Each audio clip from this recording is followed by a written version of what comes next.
ഉസ്ബെക്കിസ്ഥാനിലെ കൊണിഗിൽ എന്ന ഗ്രാമത്തിലൂടെ സഞ്ചാരം തുടരുകയാണ്. നൂറ്റാണ്ടുകൾ മുൻപത്തെ ഒരു ഉസ്ബെക്ക് ഗ്രാമത്തിലെ ജീവിത രീതികൾ എങ്ങനെയാണെന്ന് പ്രദർശിപ്പിച്ചിരിക്കുന്ന ഒരു ഗ്രാമം. പേപ്പർ ഉണ്ടാക്കൽ, തുണി നെയ്ത്ത്, എണ്ണയാട്ടൽ തുടങ്ങിയ ജോലികളെല്ലാമുള്ള ഗ്രാമമായിരുന്നു ഇത്. ഗ്രാമത്തിലൂടെ ഒഴുകുന്ന സിയാബ് എന്ന കനാലായിരുന്നു ഇതിന്റെ ജീവനാഡി. ആ കനാലിൽ ജലചക്രങ്ങൾ സ്ഥാപിച്ചാണ് ഈ ഇൻഡസ്ട്രി മുഴുവൻ പ്രവർത്തിച്ചിരുന്നത്. ഇന്നും അതിന്റെ സൂചനയായി ജലചക്രങ്ങൾ പലയിടത്തും കാണാം. ജലസേചനത്തിന്, കൃഷിക്ക്, ധാന്യം പൊടിക്കുന്നതിന്, എണ്ണയാട്ടുന്നതിന്, പേപ്പർ നിർമ്മാണത്തിനുള്ള പൾപ്പുണ്ടാക്കാൻ എന്നിങ്ങനെ എല്ലാ ജോലികൾക്കും ഈ സിയാബ് കനാലിനെയാണ് ആശ്രയിച്ചിരുന്നത്. ഇപ്പോൾ അതിന്റെ ഒരു പ്രദർശന സ്ഥലമാക്കി ഗ്രാമത്തെ മാറ്റിയിരിക്കുകയാണ്. ഒരു ഗ്രാമത്തെ, അവിടുത്തെ ട്രഡീഷണൽ ജീവിത രീതിയെ വളരെ മനോഹരമായി അവതരിപ്പിച്ചിരിക്കുന്നു. സിയാബ് കനാൽ എന്ന ജലസ്രോതസ്സിനെ ഉപയോഗിച്ച് എങ്ങനെ ഒരു ഗ്രാമം പുലർന്നിരുന്നു എന്നത് ഇവിടെ കാണാം. ഒരു ഗൈഡ് ഞങ്ങളുടെ കൂടെയുണ്ട്. അവൻ പല കാഴ്ചകളിലേക്കും കൊണ്ടുപോകുന്നു. ഈ ഗ്രാമത്തിൽ നൂറ്റാണ്ടുകൾക്ക് മുൻപ് ആളുകൾ എങ്ങനെയാണ് ജീവിച്ചിരുന്നതെന്നത് പുനഃസൃഷ്ടിച്ചിരിക്കുകയാണ്. അടുത്തതായി ഞങ്ങൾ ചെല്ലുന്നത് ഒരു എണ്ണയാട്ട് മില്ലിലേക്കാണ്. മില്ല് ഇങ്ങനെയാണ്. ജലചക്രത്തിൽ നിന്നുള്ള ഒരു കണക്ഷനിലൂടെ എണ്ണയാട്ടുന്ന ചക്ക് കറങ്ങിക്കൊണ്ടിരിക്കുന്നു. എണ്ണയാട്ടിക്കൊണ്ടിരിക്കുകയാണ് അതിൽ.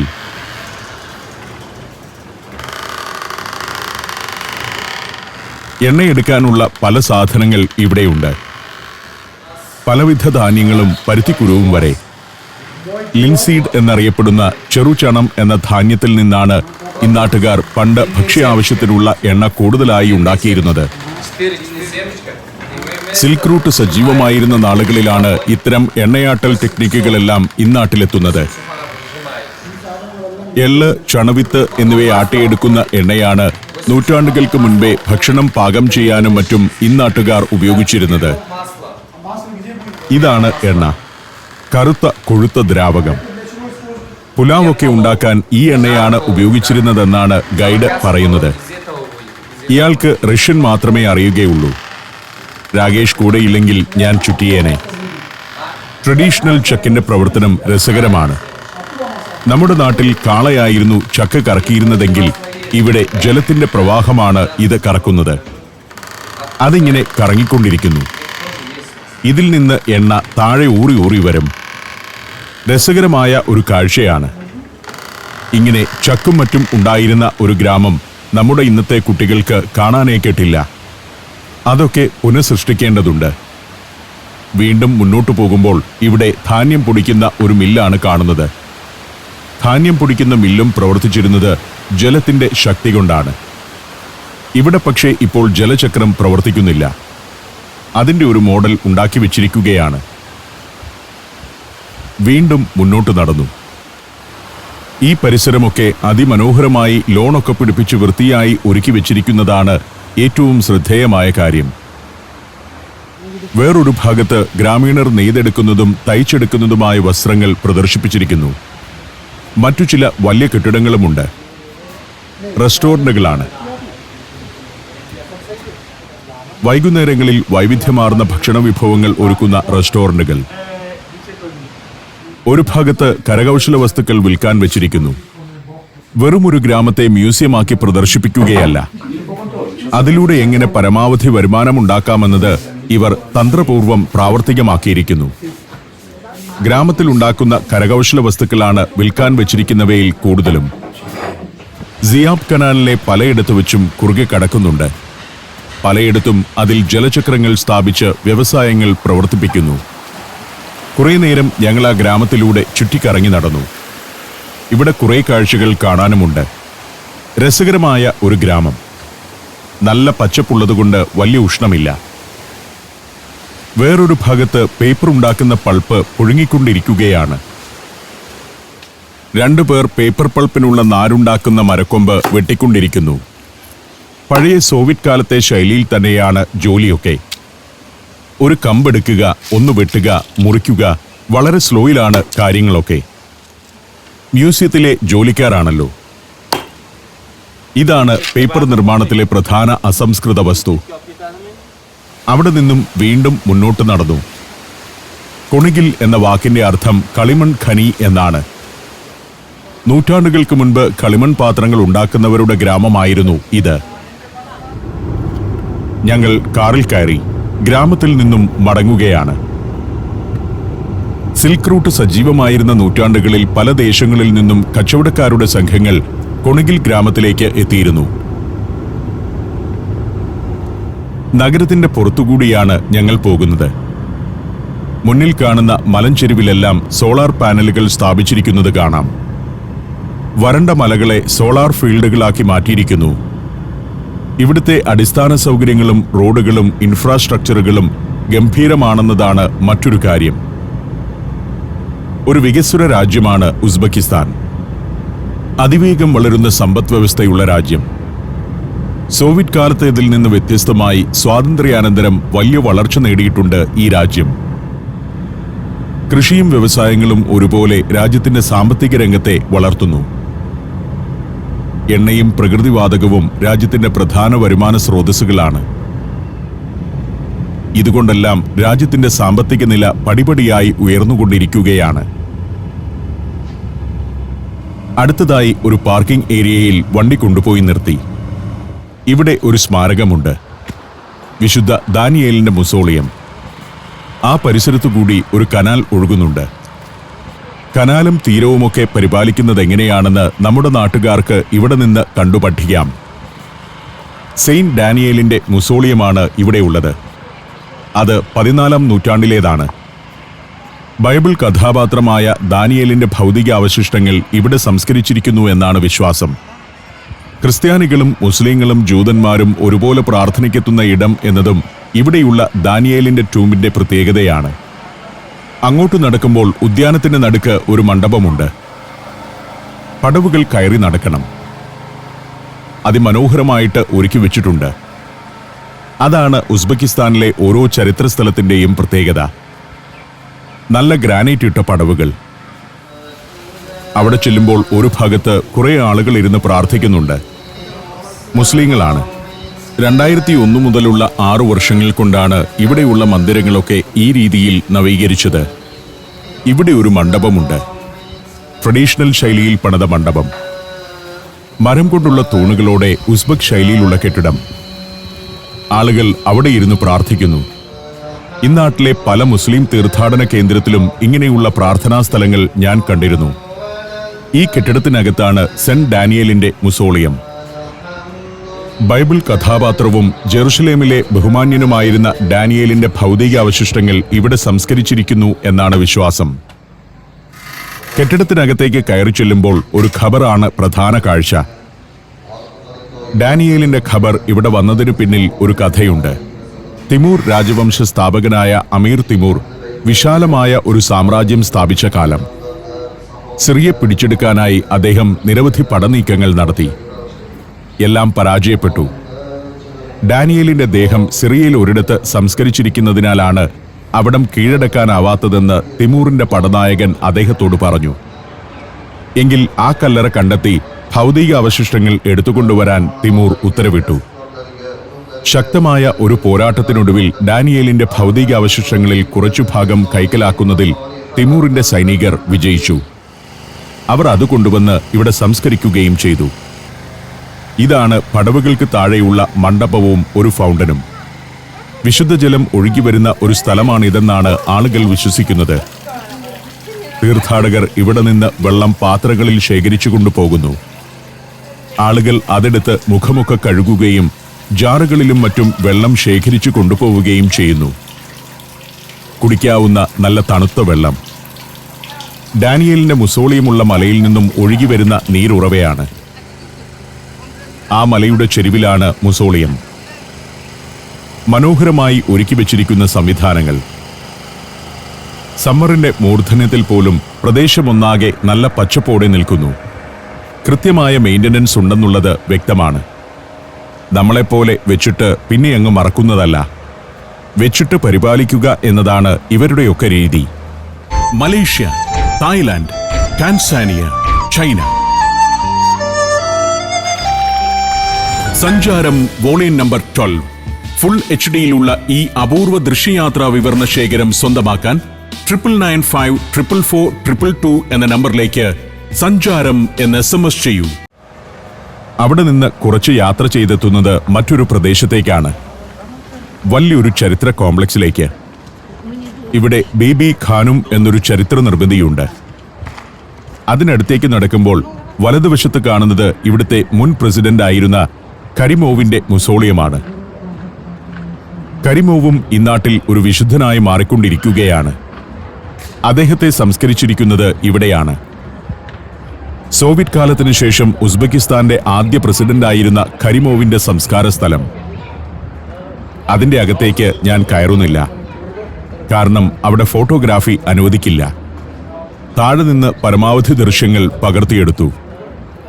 സോവിയറ്റ് നാളുകളിൽ ഉസ്ബെക്ക് കമ്മ്യൂണിസ്റ്റ് പാർട്ടിയുടെ ഫസ്റ്റ് സെക്രട്ടറി ആയിരുന്നു ഇസ്ലാം കരിമോവ്. 1990 സെപ്റ്റംബറിൽ ഉസ്ബെക്കിസ്ഥാൻ സ്വാതന്ത്ര്യം പ്രഖ്യാപിച്ചതിനു പിന്നാലെ കരിമോവ് രാജ്യത്തിന്റെ പ്രസിഡന്റായി തെരഞ്ഞെടുക്കപ്പെട്ടു. പിന്നീട് 2016 മരിക്കും വരെ 16 വർഷം ഉസ്ബെക്കിസ്ഥാന്റെ പ്രസിഡന്റായിരുന്നു അദ്ദേഹം. അല്പം ഏകാധിപത്യ പ്രവണതയോടെയായിരുന്നു ഭരണമെങ്കിലും നാടിനെ പുരോഗതിയിലേക്ക് നയിച്ച ആളെന്ന നിലയിൽ ഇന്നാട്ടുകാരുടെ ആരാധ്യനാണ് കരിമോവ്. 2016 സെപ്റ്റംബർ 3 ഇസ്ലാം കരിമോവിനെ ഇവിടെ സംസ്കരിക്കുന്നത്. തൊട്ടു പിന്നാലെ മുസോളിയത്തിന്റെ പണിയും തുടങ്ങി. ഇന്ത്യയിൽ നിന്നുള്ള ആർക്കിടെക്റ്റുകളും അലങ്കാര വിദഗ്ധരും ഉൾപ്പെടെ 2000 ആളുകൾ ദിവസവും ജോലി ചെയ്താണ് ഒരു വർഷം കൊണ്ട് ഈ മുസോളിയത്തിന്റെ പണി പൂർത്തിയാക്കിയത്. അവിടെ നിന്ന് നേരെ മുന്നോട്ട് നടന്നു. ബീബി ഖാനും എന്ന സ്ഥലത്തേക്കാണ് പോകുന്നത്. ഒരു ഹൈവേ ക്രോസ് ചെയ്തു വേണം അവിടേക്ക് പോകാൻ. ഹൈവേക്ക് മുകളിലൂടെ ഒരു ഫുട്പാത്ത് പണിതിരിക്കുകയാണ്, ഒരു കവേർഡ് ബ്രിഡ്ജ് പോലെ. ആളുകൾക്ക് വെയിൽ കൊള്ളാതെ പോകാം. വളരെ വൃത്തിയോടെയും ഭംഗിയോടെയും ചെയ്തിരിക്കുന്നു. അതിന്റെ താഴെ കൂടി ഹൈവേ കടന്നുപോകുന്നു. 4 വരി പാത. ആ ഹൈവേയുടെ 2 വശത്തും മനോഹരമായി ലോണൊക്കെ പിടിപ്പിച്ച് ഉദ്യാനമാക്കി വെച്ചിരിക്കുന്നു. ടൂറിസ്റ്റുകൾ വരുന്ന സ്ഥലങ്ങൾ എത്ര ഗംഭീരമാക്കാമെന്നതിന്റെ സൂചനയാണിതൊക്കെ. ധാരാളം ടൂറിസ്റ്റുകൾ ഇവിടെ വരുന്നുണ്ട്. ഇവിടെ നിന്ന് ഇലക്ട്രിക് ബഗി പിടിച്ച് ഈ പാതയിലൂടെ നേരെ പോയാൽ പല ചരിത്ര സ്ഥലങ്ങളിലേക്കും എത്താം. കാറിൽ പോകുന്നതിനേക്കാൾ എളുപ്പം അതാണ്. ഇതിവിടുത്തെ സിയോബ് ബസാർ എന്ന ബസാറാണ്. ഇന്ന് ഒരു തിങ്കളാഴ്ച ആയതുകൊണ്ട് ബസാർ പ്രവർത്തിക്കുന്നില്ല. പ്രവർത്തിക്കുന്നുണ്ടെങ്കിൽ ബസാറിനകത്ത് കയറി ഷൂട്ട് ചെയ്യാമായിരുന്നു. അങ്ങ് അകലെ കാണുന്നതാണ് ബീബി ഖാനം എന്ന മോസ്ക്. കുറെ നടന്ന് ഞങ്ങൾ ആ മോസ്കിന് മുന്നിലേക്കെത്തി. സമർഖണ്ഡിലെ ഏറ്റവും പ്രധാനപ്പെട്ട ഒരു മോണിമെന്റാണ് ഇത്. 15ാം നൂറ്റാണ്ടിൽ ഇസ്ലാമിക ലോകത്തെ ഏറ്റവും വലുതും ഏറ്റവും അലങ്കാര സമൃദ്ധവുമായ മോസ്ക് ഇതായിരുന്നു. തന്റെ ഇന്ത്യൻ അധിനിവേശത്തിന്റെ വിജയം അടയാളപ്പെടുത്തുന്നതിനായി ഭീമാകാരമുള്ള ഒരു മോസ്ക് നിർമ്മിക്കാൻ തിമൂർ തീരുമാനിക്കുന്നതോടെയാണ് ഇതിന്റെ ചരിത്രം തുടങ്ങുന്നത്. തിമൂർ മരിക്കുന്നതിന് ഏതാനും മാസങ്ങൾക്ക് മുൻപാണ് ഇതിന്റെ നിർമ്മാണം പൂർത്തിയായത്.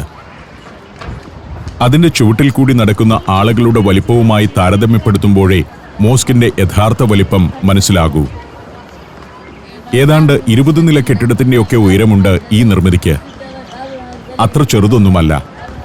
ആ ചുവട്ടിൽ കൂടി നടക്കുന്ന മനുഷ്യരുടെ വലിപ്പവുമായി ഒന്ന് താരതമ്യം ചെയ്യുക. പ്രധാന വാതിലിന് തന്നെ 4 ആൾ പൊക്കമുണ്ട്. ദൃശ്യത്തിൽ കാണുമ്പോൾ ചെറുതാണെന്ന് തോന്നും. തിമൂറിഡ് റിനൈസൻസ് ശൈലി എന്നാണ് ഇത്തരം കെട്ടിട നിർമ്മാണ രീതി അറിയപ്പെടുന്നത്. 15-16 നൂറ്റാണ്ടുകളിൽ ഇസ്ലാമിക ലോകത്തും മുഗളന്മാർ പിടിച്ചടക്കിയ പ്രദേശങ്ങളിലും നിർമ്മിച്ച വലിയ കെട്ടിടങ്ങളുടെ, പ്രത്യേകിച്ച് മോസ്കുകളുടെ ശൈലിയാണിത്. ബീബി ഖാനിന്റെ അകത്തേക്ക് ഞങ്ങൾ നടന്നു. 1399 മുതൽ 1404 വരെയുള്ള വർഷങ്ങളിൽ പണിതതാണിത്. ഈ പടിപ്പുര തന്നെ വലിയൊരു കെട്ടിടമാണ്. അത് കടന്ന് ഒരു നടുമുറ്റത്തേക്കാണെത്തുക. നടുമുറ്റത്തിന് ചുറ്റുമായിട്ട് കുറേ മോസ്കുകളും മദ്രസകളുമൊക്കെയുണ്ട്. ബീബി ഖാനും തിമൂറിന്റെ ചക്രവർത്തിനിയായിരുന്നു. ഭാര്യമാരിൽ ഏറ്റവും പ്രധാനി. വന്ന വഴിയെ തിരിഞ്ഞു നോക്കുമ്പോഴുള്ള കാഴ്ചയാണിത്. രാകേഷ് എന്റെ പുറകെയുണ്ട് ഇപ്പോഴും. ഈ നടുമുറ്റത്തിന്റെ മധ്യത്തിൽ ഒരു വലിയ ഖുറാൻ സ്ഥാപിച്ചിട്ടുണ്ട്. മാർബിളിൽ കൊത്തിയ ഭീമാകാരൻ ഖുറാൻ സ്റ്റാൻഡാണ് ആകർഷകം. തിമൂറിന്റെ കാലത്ത് 15ാം നൂറ്റാണ്ടിന്റെ ആദ്യ വർഷങ്ങളിൽ നിർമ്മിച്ചതാണത്. അതിലെ വലിയ ഖുറാൻ കയ്യെഴുത്ത് പ്രതി പിന്നീട് വെച്ചതാണ്. ഇപ്പോൾ അതൊക്കെ ചില്ലിട്ട് സംരക്ഷിച്ചിരിക്കുന്നു. മനോഹരമായ കൊത്തുപണികളുണ്ട് ഈ വമ്പൻ ശിലകളിൽ. തകർന്നു കിടന്ന ഇത് 2016 വീണ്ടും ഇവിടെ സ്ഥാപിച്ചത്. ഇതാണ് ബീബി ഖാനും മോസ്ക്. പലതവണ പുതുക്കിപ്പണിതതാണിത്. 1974 തുടങ്ങിയ പുനർനിർമ്മാണം ഇപ്പോഴും തുടരുന്നു. മോസ്കിന്റെ 4 വശത്തും കെട്ടിടങ്ങളുണ്ട്. ഞാൻ ബീബി ഖാനും മോസ്കിന്റെ സമീപത്തേക്ക് നടന്നു. പടികളിൽ ധാരാളം ടൂറിസ്റ്റുകൾ വന്നിരിപ്പുണ്ട്. ടൂർ ഗൈഡുകൾ ഈ കാഴ്ച കാണിച്ച് അതിന്റെ കഥകൾ വിവരിച്ചു കൊടുക്കുന്നു. അമീർ തിമൂർ പണിത കാലത്ത് ഈ മോസ്ക് ഇങ്ങനെയായിരുന്നില്ല. ഇത്ര തന്നെ വലിപ്പമുണ്ടായിരുന്നെങ്കിലും ഇതിലെ അലങ്കാരപ്പണികളൊക്കെ പല കാലഘട്ടങ്ങളിലേതാണ്. മോസ്കിന്റെ മാസ്റ്റർ പ്ലാൻ തിമൂറിൻ്റേത് തന്നെയായിരുന്നത്രേ. അദ്ദേഹം വാസ്തുശില്പകലയിൽ പ്രാവീണ്യമുള്ള ആളൊന്നുമായിരുന്നില്ല. അതുകൊണ്ടുതന്നെ ചക്രവർത്തിയുടെ നിർദ്ദേശപ്രകാരം പണിത പല ഭാഗങ്ങളും നിർമ്മാണഘട്ടത്തിൽ തകർന്നു വീണിരുന്നു. പിന്നീട് കൂടുതൽ വിദഗ്ധരായ ആർക്കിടെക്റ്റുകളെ തിമൂർ നിയമിക്കുകയും ചെയ്തു. ഇവിടെ എത്തിയാൽ ഫോട്ടോഗ്രാഫർമാർക്ക് ഉത്സവമാണ്. നല്ല വെയിലുള്ളതുകൊണ്ട് ഈ ഷെയ്ഡ് ഉള്ളിടത്തേക്കൊക്കെ ആളുകൾ എപ്പോഴും ഒതുങ്ങിക്കൂടി നിൽക്കും. നട്ടുച്ച നേരമാണ്. മോസ്കിന്റെ സമീപത്ത് ഖബറുകളാണെന്ന് തോന്നിക്കുന്ന ചില സ്മാരകങ്ങളുമുണ്ട്. അതിനു ചുറ്റുമൊക്കെ ഞാൻ നടന്നു. വെയിൽ കൊള്ളുന്നത് സഹിക്കവയ്യാത്തതുകൊണ്ട് രാകേഷ് ഒരു മരത്തണലിൽ വിശ്രമിക്കുകയാണ്. അതുകൊണ്ടാണ് കുറച്ചുനേരമായി രാകേഷിനെ എന്റെ ക്യാമറയിൽ കാണാത്തത്. ഇത് മോസ്കിന്റെ മറ്റൊരു ഭാഗമാണ്. വലിയൊരു വാതിൽ. അതിലൂടെ അകത്തേക്കു കയറാം. ഇതൊക്കെ ഭാഗികമായി തകർന്നു കിടന്ന ഒരു കാലമുണ്ട്. കാലാവസ്ഥയും കാറ്റും ഭൂകമ്പവുമൊക്കെ മോസ്കിനെ ഭാഗികമായി തകർത്തു. സോവിയറ്റ് കാലത്തിന്റെ ആദ്യ നാളുകളിൽ ഇതിന്റെ പ്രാധാന്യം പൂർണ്ണമായും നഷ്ടപ്പെട്ടു. അതിന്റെ ഫോട്ടോകളാണ് ഈ വെച്ചിരിക്കുന്നത്. പുനർനിർമ്മിക്കാൻ വേണ്ടി ഉണ്ടാക്കിയ പ്ലാനാണിത്. പാതി തകർന്ന നിലയിലൊക്കെ കിടക്കുന്ന മോസ്കിന്റെ ഭാഗങ്ങൾ. ഈ കെട്ടിടങ്ങളൊക്കെ ഇങ്ങനെയായിരുന്നു ഒരു കാലത്ത്. ഫോട്ടോഗ്രാഫി ഉള്ള കാലത്തു പോലും ഇങ്ങനെയായിരുന്നു. 1897 ഒരു ഭൂകമ്പത്തിൽ മോസ്കിന്റെ പ്രധാന ഭാഗങ്ങൾ തകർന്നു വീണു. പിന്നീട് 1970കളിൽ സോവിയറ്റ് ഉസ്ബെക് ഗവൺമെന്റുകൾ മുൻകൈയെടുത്താണ് ഇതിന്റെ പുനർനിർമ്മാണം തുടങ്ങിയത്. ഇവിടുത്തെ ചന്തയാണ് ആ കാണുന്നത്, സിയോ ബസാർ. അതിന്റെ പടിപ്പുരയാണ് അക്കാണുന്നത്. അതും കടന്ന് നേരെ ഞങ്ങൾ പോകുന്നത് ബീബി ഖാനും മുസോളിയത്തിനടുത്തേക്കാണ്. ബീബി ഖാനുമിനെ സംസ്കരിച്ച സ്ഥലത്തേക്ക്. സറായി മുൾക്ക് ഖാനും എന്ന ബീബി ഖാനും ഉസ്ബെക്കിസ്ഥാനിൽ ഏറെ ആദരിക്കപ്പെട്ട രാജ്ഞിയാണ്. ചെങ്കിസ് ഖാന്റെ പരമ്പരയിൽപ്പെട്ട ഖുസാൻ ഖാന്റെ മകളായിരുന്നു അവർ. ബാൾക്ക് എന്ന നാട്ടുരാജ്യത്തെ അമീറായിരുന്ന ഹുസൈനെയാണ് ഖാനും ആദ്യം വിവാഹം കഴിച്ചത്. ആ നാട് കീഴ്പ്പെടുത്തിയ അമീർ തിമൂർ ഹുസൈനെ വധിക്കുകയും സുന്ദരിയായ ഖാനുമിനെ തന്റെ ഭാര്യയാക്കുകയും ചെയ്തു. തിമൂർ മരിച്ച് 4 വർഷങ്ങൾക്ക് ശേഷമാണ് ബീബി ഖാനും മരിച്ചത്. ഇന്ത്യയിലേതിനേക്കാൾ ചെലവ് കുറഞ്ഞ് യാത്ര ചെയ്യാൻ പറ്റിയ സ്ഥലമാണ് ഉസ്ബെക്കിസ്ഥാൻ. നമുക്ക് നല്ലൊരു യാത്ര നടത്താൻ പറ്റിയ സ്ഥലം. നല്ല ടൂറിസം സാധ്യതകളുള്ള, ചരിത്രബോധമുള്ളവർക്ക് ആസ്വദിച്ച് നടക്കാവുന്ന സ്ഥലം. പക്ഷേ ഇവിടെ വരേണ്ട സമയം സെപ്റ്റംബറിന് ശേഷമാണ്. ഒക്ടോബർ, നവംബർ, ഡിസംബർ മാസങ്ങളിലൊക്കെ. ജനുവരിയിൽ തണുപ്പ് അല്പം കൂടുതലായിരിക്കുമെങ്കിലും മലയാളികൾക്ക് അത് കുഴപ്പമില്ലാത്തതുകൊണ്ട് ആ മാസവും തിരഞ്ഞെടുക്കാം. ഒരാഴ്ചക്കാലം നന്നായി സഞ്ചരിക്കാനും കാഴ്ചകൾ കാണാനുമുള്ള സ്ഥലമുണ്ട് ഉസ്ബെക്കിസ്ഥാനിൽ. താഷ്കണ്ട്, സമർഖണ്ഡ്, ബുഖാറ, ഖീവ തുടങ്ങിയ ചരിത്ര നഗരങ്ങളിലൂടെ സഞ്ചരിക്കാം. അങ്ങനെ ഒരു 6-7 ദിവസം കാഴ്ചകൾ കാണാനുള്ള സ്ഥലങ്ങൾ. ടൂറിസ്റ്റുകൾക്ക് വേണ്ടി എല്ലാ സൗകര്യങ്ങളും ഒരുക്കിയിട്ടുണ്ട് ഈ നാട്. നല്ല വൃത്തിയുള്ള സ്ഥലങ്ങൾ, ബഗ്ഗികൾ, നല്ല ഹോട്ടലുകൾ, നല്ല ഉദ്യാനങ്ങൾ, സംസ്കാര സമ്പന്നരായ മനുഷ്യർ, ഇതെല്ലാമുണ്ട്. ഞങ്ങൾക്ക് നല്ല വിശപ്പായി. ഭക്ഷണം കഴിച്ചിട്ട് പോയാലോ എന്നാലോചിച്ച് ഞങ്ങൾ നടക്കുകയായിരുന്നു. ഇവിടെ പിലാഫ് കിട്ടുന്ന ഒരു റെസ്റ്റോറന്റ് ഉണ്ട്. ആളുകൾ കട്ടിലിലാണ് ഇരിക്കുന്നത്. സൂഫ എന്ന കട്ടിലിൽ ചമ്രം പടിഞ്ഞിരുന്ന് ചെറിയ മേശപ്പുറത്ത് സാധനങ്ങൾ വെച്ചിട്ടാണ് കഴിക്കുന്നത്. ഉസ്ബെക്കിസ്ഥാനിലെയും തജിക്കിസ്ഥാനിലെയും ഒക്കെ ശൈലി ഇതാണ്. ഇവിടെ പിലാഫ് ഉണ്ടാക്കിയിട്ടുണ്ട്. ഇത്രയേ അവശേഷിക്കുന്നുള്ളൂ. ഇന്നത്തെ ഭക്ഷണം തീർന്നെന്ന് പാചകക്കാരനും പറഞ്ഞു. തന്നെയുമല്ല, ഇനി 1-2 പേർക്ക് ഓർഡർ എടുത്തിട്ടുമുണ്ട്. അവസാന ഘട്ടമായി. അതുകൊണ്ട് ഇനി വേറെ എവിടെ നിന്നെങ്കിലും കഴിക്കാമെന്ന് തീരുമാനിച്ചു. പിലാഫ് കഴിക്കണമെന്നുണ്ടായിരുന്നു എനിക്ക്. അത് നടന്നില്ല. അടുത്ത കാഴ്ചകളിലേക്ക് പോവുകയാണ്. ഇനിയും ഏറെ അത്ഭുതങ്ങൾ ഞങ്ങളെ കാത്തിരിക്കുന്നുണ്ട് ഈ സമർഖണ്ഡിൽ. ആ കാഴ്ചകളിലേക്ക് പോകാൻ കാർ കിടക്കുന്നിടത്തേക്ക് തിരിച്ചു നടന്നു.